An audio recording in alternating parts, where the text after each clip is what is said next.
नमस्कार दोस्तों, आप सभी का स्वागत है हमारे चैनल पे। आज दो तीन चीज़ों पे डिस्कस करेंगे। भारत क्या इकोनॉमिक क्राइसिस की तरफ बढ़ने वाला है, आने वाला है, उस पे भी डिस्कस करेंगे।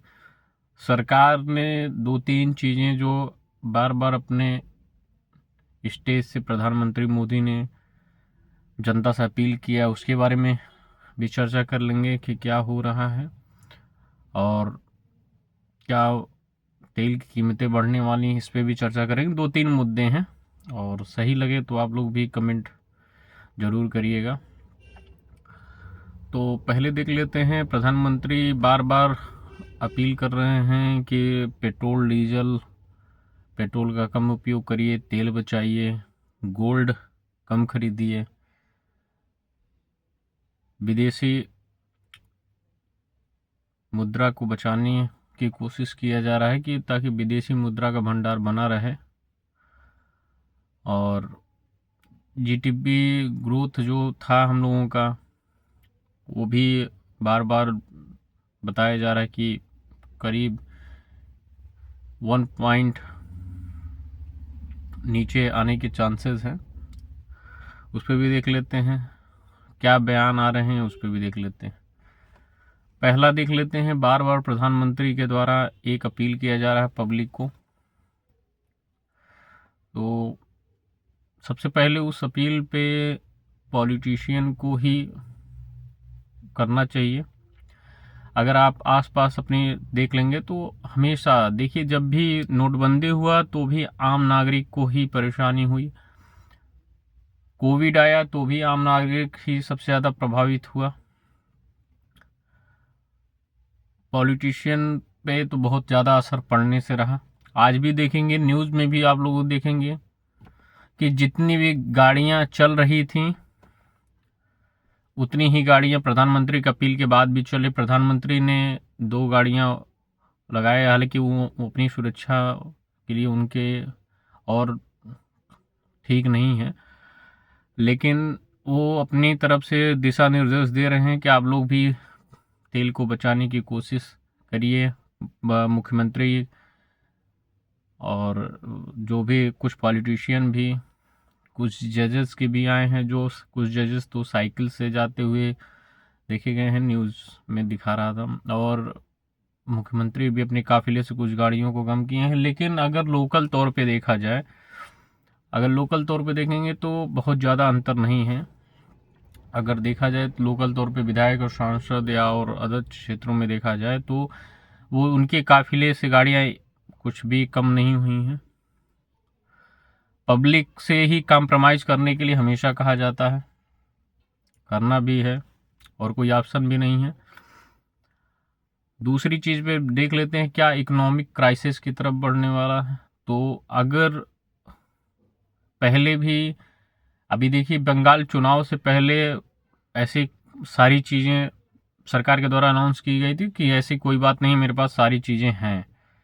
लेकिन अगर आप बंगाल चुनाव ख़त्म होने के बाद अगर पहले किए होते तो हार गए होते, लेकिन बंगाल चुनाव ख़त्म होने के बाद से देख रहे हैं कि अब जो है बार बार सरकार की तरफ से अब क्लियर स्पष्ट बताया जा रहा है कि पेट्रोल डीजल तेल को बचाइए, गोल्ड मत खरीदिए। तो मेरा एक है कि जो गोल्ड व्यवसायी हैं, जैसे सोनार जिसे कहते हैं, जिस उनका भी घर परिवार है, वो क्या करेंगे बेचारे। उनके लिए भी कोई रास्ता होना चाहिए ना, कि मतलब एक सर्टन अमाउंट, सर्टन टाइम पे जो है वो सारी चीज़ें बंद कर दिया जाए। और वाकई बयान के बाद उनके व्यवसाय पे असर हुआ, उनका भी परिवार है, 1 साल तक करेंगे क्या, ये भी दिक्कत है। भाई उनका व्यवसाय है, वो करेंगे क्या। दूसरा चीज़, क्या सरकार, अच्छा एक चीज़ और सोचने वाली है कि क्या सरकार जो बार बार ये कह रही है, अभी कुछ दिन वेट करिए, पेट्रोल डीजल के भी दाम बढ़ने के पूरे चांसेस मुझे लग रहे हैं और 10 से 15 रुपये बढ़ेंगे, उससे कम मुझे नहीं लगता, क्योंकि 120 देशों में पेट्रोल डीजल के दाम, तेलों के दाम बढ़े हैं। अभी बंगाल चुनाव था, इस वजह से सारी चीज़ें नॉर्मल दिखाने की कोशिश थी। अभी सब कुछ धीरे धीरे स्थिति, आप लोगों भी अगर न्यूज़ वगैरह देख रहे होंगे तो अब सीधे कोई सारी चीज़ें क्लियर हो चुकी हैं। और अब सरकार की तरफ से भी बयान आ रहे हैं कि कुछ तो बड़ा होने वाला है अभी। तो पेट्रोल डीजल के दाम मुझे जहाँ तक लगते हैं, अभी कोई ऑफिशियल नहीं है, लेकिन चांसेस यही हैं सारी चीज़ें देखने के बाद कि पेट्रोल डीजल के दाम बढ़ेंगे, 10 से 15 रुपये के लगभग बढ़ने के चांसेस हैं। तो देखते हैं। और दूसरी चीज़ ये है कि देखिए, पहले पेट्रोल डीजल के जो प्रति बैरल आता था वो काफ़ी कम था।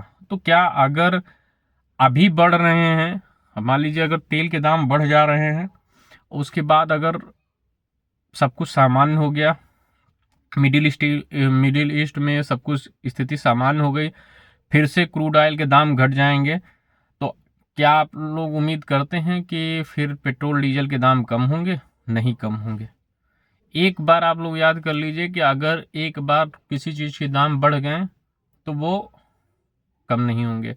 अगर पेट्रोल डीजल, ध्यान में रखिएगा मैं अगर का इस्तेमाल कर रहा हूँ, अगर पेट्रोल डीजल के दाम बढ़ें तो महंगाई बहुत अच्छी आने वाली है, और उसके लिए प्रिपेयर रखिए। अभी कुछ बयान भी आए थे जिसमें बताया था कि अगर आपने इमरजेंसी फंड 5 लाख तक का रखा है तो उसको बढ़ा के 3 लाख और बढ़ा दीजिए, उसको 8 लाख तक। मतलब कुछ तो ज़रूर हो रहा है। बाकी प्रधानमंत्री मोदी जी की तरफ से तो सब कुछ स्थिति सामान्य दिखाने की कोशिश है।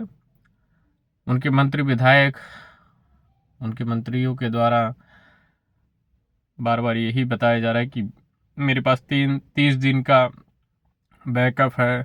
और एक चीज़ और है, सबसे ज़्यादा असर पड़ेगा फर्टिलाइज़र पे। किसान जो यूरिया और खाद वगैरह मतलब उस पर भी काफ़ी ज़्यादा प्रभावित होगा, क्योंकि ज़्यादातर हम बाहर से ही खरीदते हैं और हम उस चीज़ पे निर्भर हैं, मानिए या न मानिए, उस पर निर्भरता तो है। तो कहीं ना कहीं अगर ये चीज़ें मिडिल ईस्ट में अब स्थिति सामान्य नहीं होती है तो खाने पीने वाली चीज़ें भी महंगी होंगी और कास्ट तो बढ़ेगा। और हम ही नहीं, सिर्फ इंडिया ही नहीं प्रभावित है, बाकी बहुत सी कंट्री हैं, 120 कंट्री हैं जो प्रभावित हुई हैं मिडिल ईस्ट से, सिर्फ भारत ही नहीं है। तो मत ये सोचिए चलिए कि सिर्फ इंडिया ही है इस चीज़ से प्रभावित हो रहा है।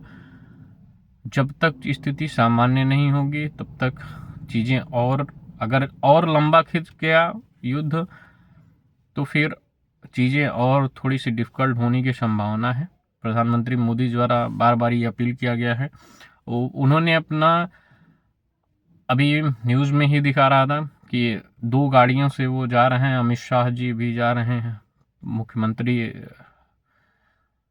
कई प्रांतों के मुख्यमंत्री, राज्यों के मुख्यमंत्री के द्वारा भी संबोधित किया गया है कि वो भी अपनी एसपीजी सुरक्षा में गाड़ियों का काफिला कम करने की कोशिश किया गया है, वो कर भी रहे हैं। तो आप लोग भी हो सके तो ज़्यादा से ज़्यादा कोशिश करिए, जो जो चीज़ें अवॉइड करने लायक हों तो उसको अवॉइड करिए। बाकी अगर ऐसी ही स्थिति रही तो ये महंगाई बढ़ेगी।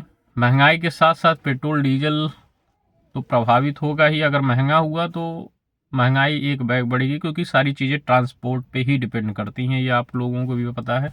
कोई भी चीज़ इधर से उधर जाने के लिए जो भी साधन इस्तेमाल होते हैं वो सारी चीज़ें पेट्रोल डीजल, तो डायरेक्ट तो इन्वॉल्वमेंट है इसमें। तो महंगाई एक बैग बढ़ेगी।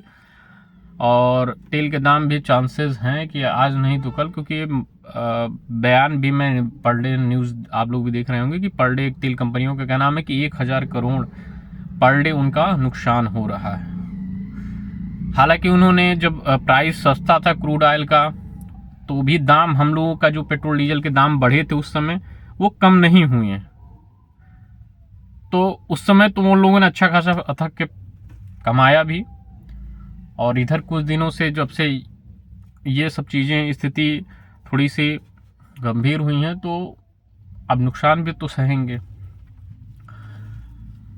तो कुछ ना कुछ तो गवर्नमेंट इसका सलूशन निकालेगी। वर्क फ्रॉम होम के लिए भी कहा जा रहा है, कई आईटी कंपनियों ने भी उसको प्रोत्साहित भी किया है, जो कि सही भी है। लेकिन एक हद तक कोविड जैसी तो स्थिति नहीं बनती नज़र आ रही है मुझे। कोविड और बयान भी जो न्यूज़ में चल रहे हैं कि वो सेंचुरी की सबसे बड़ी आपदा थी कोविड, लेकिन ये स्थिति जो है ये दशक की सबसे बड़ी आपदा। अब आप सोच के चलिए, ये बयान जो है काफ़ी कुछ बताता है और समझदार को इशारा ही काफ़ी है। फिलहाल जो प्रधानमंत्री मोदी जी द्वारा जो भी अपील किया जा रहा है उस पे उसका हो सके तो पालन करिए। कुछ चीज़ें जो हैं अगर महंगी हुई, तेल डीजल, तो फिर दिक्कत होगी, सारी चीज़ें महंगी होंगी, ट्रांसपोर्ट पे सब कुछ निर्भर है। दूसरी चीज़ें जो हैं फर्टिलाइज़र, खाद्य, खाने पीने वाले सामानों पे भी असर पड़ेगा, क्योंकि आप लोग जानते हैं कि उत्तर प्रदेश, बिहार, हरियाणा, पंजाब और भी कई प्रांत हैं जो कृषि प्रधान हैं। तो फिर अब भारत भी कृषि प्रधान देश है, तो फिर असर तो उस फर्टिलाइज़र पे के भी असर पड़ेगा, तो फिर यहाँ तो असर पड़ेगा ही। बाकी चीज़ें हैं, पहले खुद को मतलब हर चीज़ मान के चलिए कि वो जनता पे ही घूम फिर के आना है।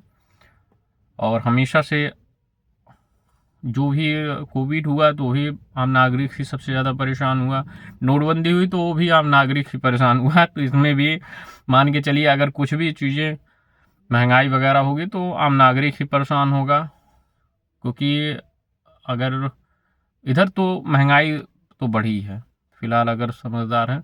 बाकी अगर और कोई न्यूज़ आता है तो मैं आप लोगों को अपडेट करूँगा। चैनल को सब्सक्राइब करिए, वीडियो को लाइक करिए और ज़्यादा से ज़्यादा शेयर करिए। धन्यवाद।